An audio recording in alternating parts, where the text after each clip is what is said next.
Welcome to the Undrafted Podcast. I'm your host, Roushell Hamilton Jr., and I want to start this podcast off like I always do. Thank you to my Lord and Savior Jesus Christ for blessing me with the gifts, talents, and resources to be able to do this podcast. Thank you for taking time out of your busy day to tune in. On the surface, this time of year is one of the toughest times for us sports fans. The NBA Finals are all wrapped up, the NHL Stanley Cup has found its new home, and football is still a few long months away. But have no fear, because Roushell is here, sports fans. The NFL has great storylines for all 32 teams, and I'll visit each one of them as we're still about 3 months away from the start of the season. And Cheat Meal Chronicles is back with a vengeance. Now, I told y'all a few episodes back, I'm part Ninja Turtle when it comes to pizza, and I have got to tell you about this epic pizza spot I found in Uptown Dallas. Episode 13 of the Undrafted Podcast starts now. Let's get it. Sports fans might be in a state of mourning as of right now because there's really only one sport on TV right now, and that's baseball. But it's no biggie, it's just that time of year. The NBA Finals, they're all wrapped up, so that means basketball season is over. And, this year's NBA Finals were boring because everybody already knew who was going to win. We already knew that Golden State would be the champions again. I mean, they have a monster team, and the last time the NBA Finals, to me personally, were really any good was back at the end of the 2015 season when LeBron James and the Cavs came back from 3-1 to take the title, because that was something that wasn't expected, and they were the underdog. And I won't say always, but for the most part, it is fun to see the underdog beat up on the bully. It's fun to see David take down Goliath in those situations. So the NBA Finals that season was a lot of fun, but all is not lost this time of year with the NBA. I mean, of course, we got NBA free agency coming up, and I, for one, the NBA offseason is going to be lit because we have free agency coming up, and the big fella, the best player in the world, LeBron James, he's a free agent this year. Paul George is a free agent this year. There's a few other great NBA players who are free agents this year. So free agency in the NBA is going to be lit this season. And, of course, more than anything, I love LeBron James, so I'm really anxious to see what he does and where he takes his services, because 9 times out of 10, LeBron James is done in Cleveland. And also, I'm ready to see LeBron James go to a team where he can get some decent help to take down the monster that is the Golden State Warriors. I want to see another David and Goliath season in the NBA next season. Everybody's caught up in the whole LeBron Jordan argument right now. I personally hate that argument. I hate the LeBron Jordan GOAT argument. I really do, because it's almost impossible to do a greatest of all time argument, because it's two different eras of basketball. If you ask me personally, Michael Jordan was a GOAT in his era. LeBron James is the GOAT in his era, period. The game is different back from when Michael Jordan was in the league. I mean, that's just all it is. It's two different eras of basketball. So it's almost impossible to make that argument. Now, it makes for good TV talk and radio chatter, but at the end of the day, it's almost impossible to measure the GOAT, and that's exactly why I don't get into the GOAT argument. But whatever happens, I'm ready to see what LeBron James does. I love LeBron as a person because of how outspoken he is on social issues. I love his works of charity in the community. And he's just a really good dude. He's accessible to the media. He's a family man. LeBron James is he's the guy that you want to live next door to. He's just a really good dude. He gets a lot of hate, but he's a great guy. So with that being said, and I love LeBron James as a basketball player. He's a complete basketball player. He's good at offense, of course. He's a good defender. He's way better at defense than what he used to be. He's improved his game. And this is a guy who 15 years, going on 16 years in the league, it seems like he's getting better. So I am extremely excited for what is coming for LeBron James and whatever team he goes to. Now, there's reports out there that says Pop is trying to recruit him to San Antonio. You put him on the Spurs are going to be a monster. There's also another report out there that says CP3 is trying to recruit him to Houston. If he goes to Houston, that might be a shaky situation, though, depending on what happens with the salaries and things like that down there, because CP3 is asking for more money. So it would be interesting to see what would happen with Houston if LeBron was to go there. There's also reports out there saying that it's very possible that he winds up in Philadelphia. So it's going to be very interesting to see what LeBron James does and where he takes his talents to this time around, because we already know for a fact that there's 7 or 8 teams that are extremely interested in LeBron James. Now we just got to wait and see which one he picks to go to, because LeBron James, he's patient with his decision. He makes people wait. He's a patient guy, and he looks at all aspects of the situation and what's going to be best for his legacy. And at this point in his career, who cares what the critics and everybody says? LeBron, go do what's best for you and your career and your legacy and get those championships, bruh.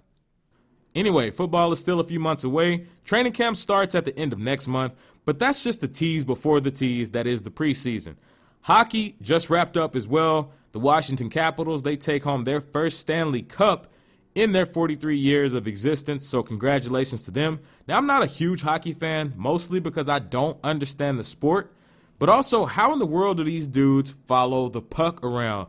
I mean, that thing flies around like nobody's business, and yet and still these dudes can follow it with such skill and precision that it is absolutely amazing. Now, like I said, I really don't understand hockey, not to say I wouldn't sit down and really try to learn it. It's just one of those things that I just don't understand it. So if I don't understand something, it's really kind of hard for me to get into it and to enjoy it. Now, I have a lot of friends who love hockey. One of my bosses at work absolutely loves hockey. So it's always kind of cool to sit down with him and listen to him kind of break down the game and break down some of the rules and everything else. Now, with that being said, it is hard for me to watch hockey on television, but I've been to a few semi-professional hockey games, and they were a lot of fun in person. My goal is to go to an NHL game sometime soon. Also, going back to not being able to follow the puck, how do these cameramen follow the puck when it comes to broadcasting it on TV? Because if I was one of these dudes, the people at home would be pissed because they wouldn't know what was going on, because I wouldn't know what was going on.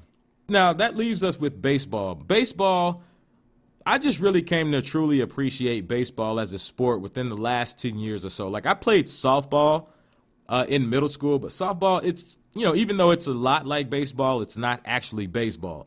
So I did learn to appreciate baseball as a sport. In middle school, I would watch it and watch the game and everything else, but I didn't really truly start appreciating baseball until about 2007, 2008, somewhere around there. Now, I don't have a true team in baseball. I follow the Major League Baseball. I follow it because I just like the sport.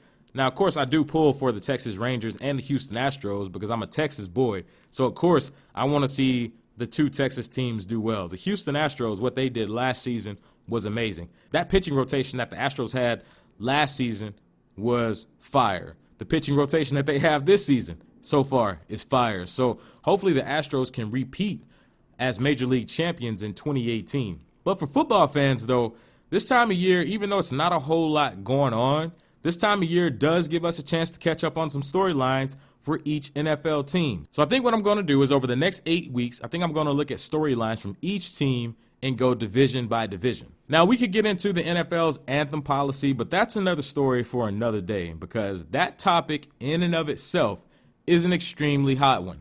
Anyway, this is the calm before the storm in the NFL offseason, just before training camp and preseason. Teams have spent months addressing weaknesses, plugging up holes on the roster, picking up guys off the free agent market, cutting dudes, drafting dudes, trading dudes. With all this activity, though, teams still have a lot of unanswered questions. Can Carson Wentz regain his MVP form before the knee injury? Is Dak Prescott the quarterback who took the league by storm in 2016? Or is he the dude who tends to throw the ball to the opposing defense all too often? What will the Broncos' new offense look like? Can Drew Brees and the Saints shake off that crazy playoff loss against the Vikings? What will the Seahawks' new defense look like? All kinds of questions across the league coming in 2018. So I'm going to give my 2 cents on the storylines these next 8 weeks. Now, I told y'all on the last episode of the Undrafted Podcast how much I enjoy getting into the discussion that is the NFL uniform. And I think I might do a podcast specifically just talking about uniforms. Like the NFL uniforms, I mean, it's just cool to discuss. I like seeing the different versions of each team's uniform. I mean, it's just something kind of fascinating about it. Kind of breaks up the monotony that tends to be the NFL uniform code.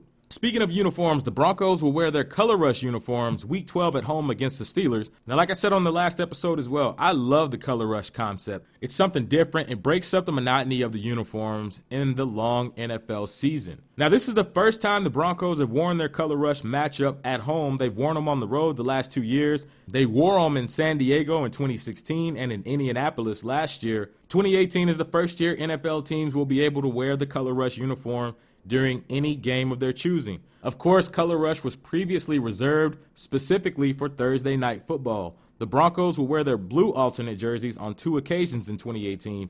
Now, of course, the Broncos have 2 versions of the blue alternates. They've got the all-blue version, blue jersey, blue pants with the orange stripe down the side, and they've got the blue jersey, white pants version with the orange stripe down the side.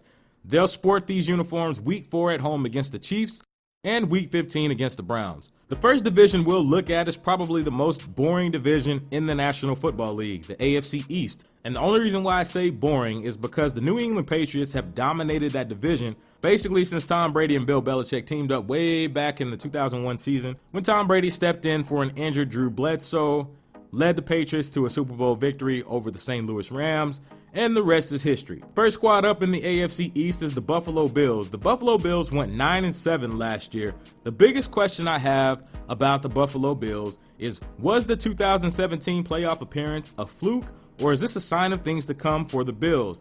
The Bills snapped a 17-year playoff drought in 2017. Now, they finished at the bottom of the NFL in passing offense and rush defense. They traded Tyrod Taylor. They drafted Josh Allen to take his place under center. They signed defensive tackle Star Latulilae to a $50 million deal. They shored up the D a little bit, but the offense is still shaky. Center Eric Woods and guard Richie Incognito both unexpectedly hung up their cleats in the offseason. And so what is that line going to look like? Richie Incognito played all 16 games last season, only gave up 3 sacks, was penalized 6 times for 60 yards total. Eric Woods had his career cut short, unfortunately, due to a neck injury. He only allowed 2 sacks and 4 penalties for 35 yards in all 16 games as well. So how will the line gel filling in such big shoes left by those veterans? Who's going to be the guy under center? The Bills drafted Josh Allen to be their future at quarterback, but they also picked up A.J. McCarron, who gives them a decent starter for the time being. Teams don't draft quarterbacks at the top of the first round like they did Josh Allen to sit them for too long anymore. And those days are pretty much long gone in the NFL. But maybe, just maybe, that's a luxury that the Buffalo Bills have in their cards for 2018. It remains to be seen. Next squad up in AFC East storylines is the Miami Dolphins. The Dolphins, they went 6-10 in 2017. Now, the Dolphins, they kind of look like a team that just might be on the brink of another rebuild. But that's also going to hinge on whether or not Ryan Tannehill can bounce back from his ACL injury last year. Tannehill led the Fins to the playoffs in 2016, as well as put up a 93.5 passer rating. Now, if he can build off of that, Miami will be in great shape moving forward, because basically if you have a quarterback in the NFL, you can pretty much figure out everything else. But in today's NFL, if you don't have a quarterback, you ain't gonna make it, period. Now, if Tannehill can't regain his form, then of course Miami's gonna have to go in another direction. But they didn't draft a quarterback, even though they looked at a variety of quarterbacks. So that tells me that they have a pretty good level of confidence in Ryan Tannehill getting back to form. The Dolphins needed help all over the defense, though. They drafted Minkah Fitzpatrick with the 11th pick. Tight ends gashed Miami's defense last year, catching a league-high 94 passes against them. 4 of Miami's 8 picks in the draft were on the defensive side of the ball. So how will the Miami Dolphins defense look with so much youth being inserted into the lineup? Next squad up, the New England Patriots, the kings of this division, and what a lot of people would like to say is the most dominant team in the NFL. They were on the losing end of one of the most thrilling Super Bowls ever. Super Bowl 52 was really one of the best football games I have ever seen, period. They were also on the winning end of one of the most thrilling Super Bowls ever in Super Bowl 51. The big storyline for New England this season is Tom Brady and Bill Belichick. Are they at each other's throats? Nobody really knows what's going on with the dynamic in that relationship, and of course, neither one of those guys will admit it. Tom Brady, he's missed a lot of time in OTAs this year, which technically is really not a big deal because OTAs are voluntary. But with everything that's going on, you hear the rumors that, Tom Brady doesn't feel appreciated. We saw the big ESPN column that came out last year talking about friction and tension between Tom Brady, Bill Belichick, and owner Robert Kraft. We heard that Tom Brady forced the trade of Jimmy Garoppolo out of the organization over to the San Francisco 49ers. So you hear all these things that are coming out, and you see all these rumors, and you hear all the rumors. So nobody really knows what's going on. Brady's been doing his own voluntary workouts with Alex Guerrero, his personal trainer. They've even got a training facility up there. We all know about Tom Brady's crazy diet. So even though Brady's missing time away from the team in OTAs, nobody has to worry about Tom Brady being ready. Tom Brady is going to be prepared. They lost left tackle Nate Solder. They lost wide receiver Danny Amendola, running back Dion Lewis, and defensive star Malcolm Butler in the offseason. And, of course, they traded Jimmy Garoppolo to the 49ers. It's hard to remember a time when the Pats lost that much talent in the offseason. I mean, you might be able to take it back to 2015 when they lost Darrelle Revis, Brandon Browner, Shane Vereen, Vince Wilfork, and Akeem Ayers. But even with the losses, you can never really count out the New England Patriots because, well, 2015 is a perfect example because even though they lost all of those dudes in 2015, they still made it all the way to the AFC Championship game that year, and they ended up, of course, losing at the last minute to the Broncos. They lost Julian Edelman last season, who is one of Brady's go-to guys, and they got all the way to the Super Bowl and almost won it. So you can never really count out the New England Patriots. That just goes to show the level of preparation and coaching of Bill Belichick, Tom Brady, and everybody else in that organization. And look, I consider them one of the Broncos' rivals, but you can't discount, their approach to the game and the level with which they execute and get those W's. I mean, you just can't discount that. You got to respect them as a team. So with all of that being said, my biggest question when it comes to the New England Patriots is just how far in the playoffs will they get? The last team we'll discuss in the AFC East, the New York Jets.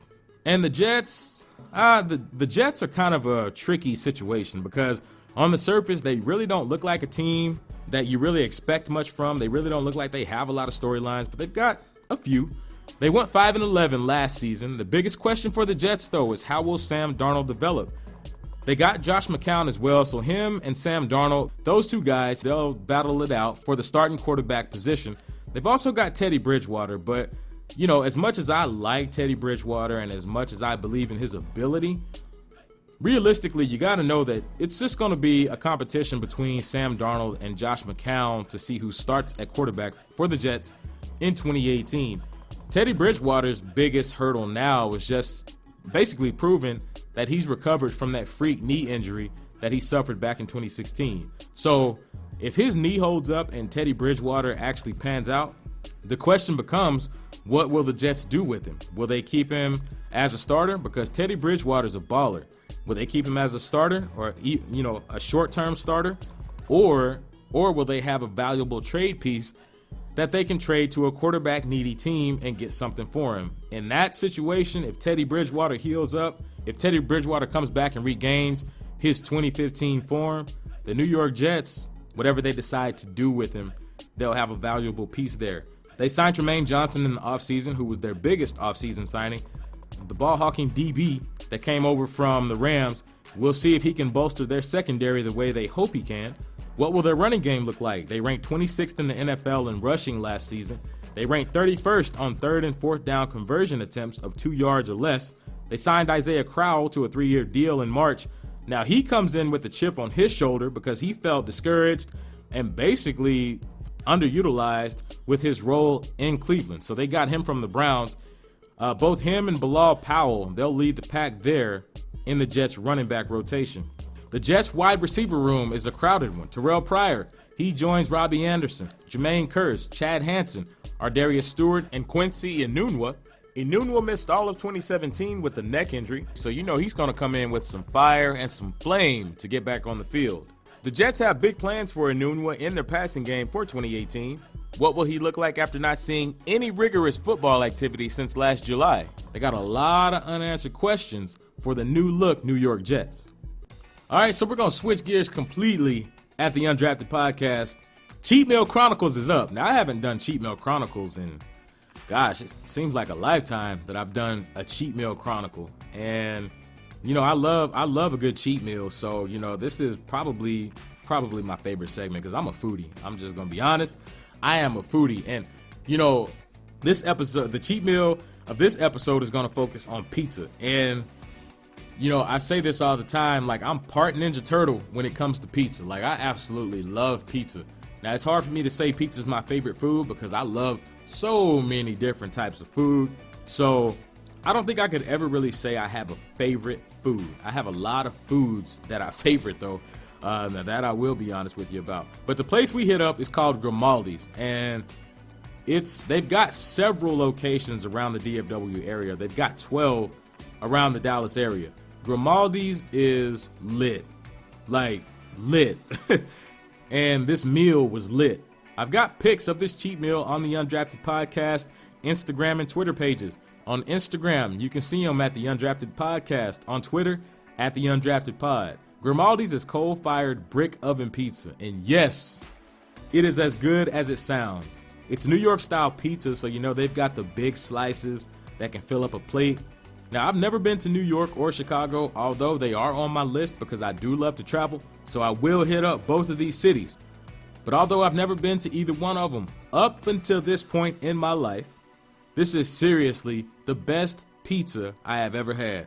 I hit this place up with my dogs, Kyle and Chris, and we had the pepperoni and the Don.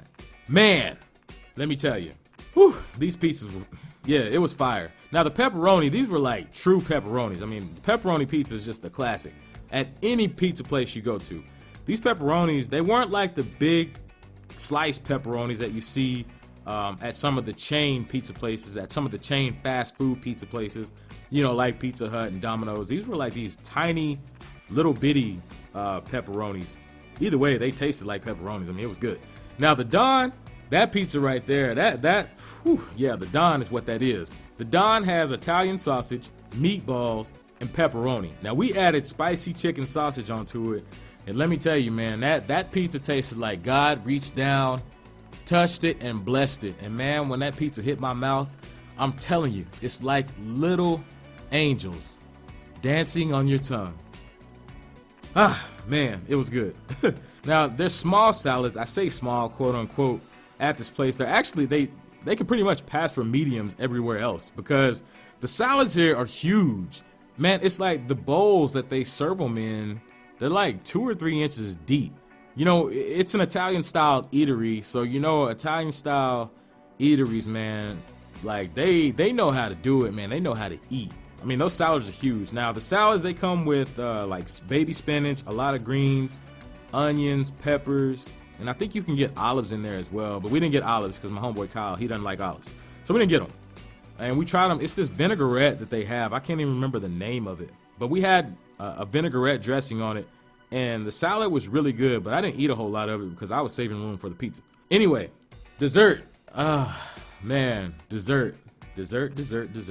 At this place, they've got a few different desserts. They've got tiramisu, they've got cheesecake, they've got cannolis. Now, before I got here, I had made up in my mind I was going to try either tiramisu or a cannoli because I've never had either one of them.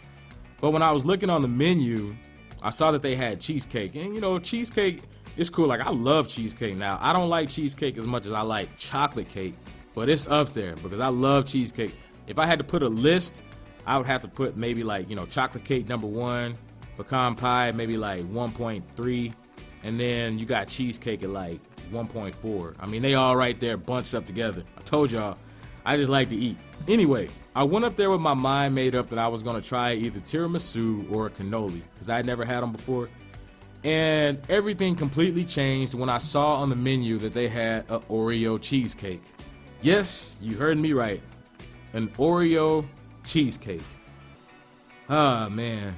Yeah. It's as blissful as it sounds.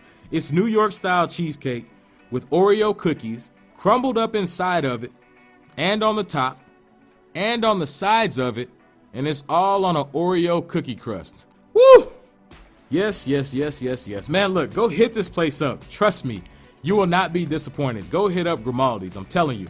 They've got, like I said, they've got 12 locations around the DF-Dub. They've also got locations in Florida, Arizona, California, Denver, Idaho, Kansas, Kentucky, Michigan, Nevada, South Carolina, Virginia, and Wisconsin. go hit up Grimaldi's. You will not be disappointed. And no matter where you're at, no matter where you're listening to this podcast from, you got a chance to hit this place up and not be disappointed. And if you do go and hit it up as a result of listening to this podcast, let me know about it. If you got my phone number, text me and tell me what you thought. If you don't, get on Instagram or Twitter and let me know what you thought about Grimaldi's. Well, that's my time for this episode of the Undrafted Podcast. I want to thank my Lord and Savior Jesus Christ for blessing me with the gifts, talents, and resources to be able to do this. Thank you for taking time out of your day to come and hang out with me on this podcast. Don't forget, you can follow the Undrafted Podcast on Instagram at the Undrafted Podcast or on Twitter at the Undrafted Pod. And remember, do your best and let God handle the rest. Be blessed.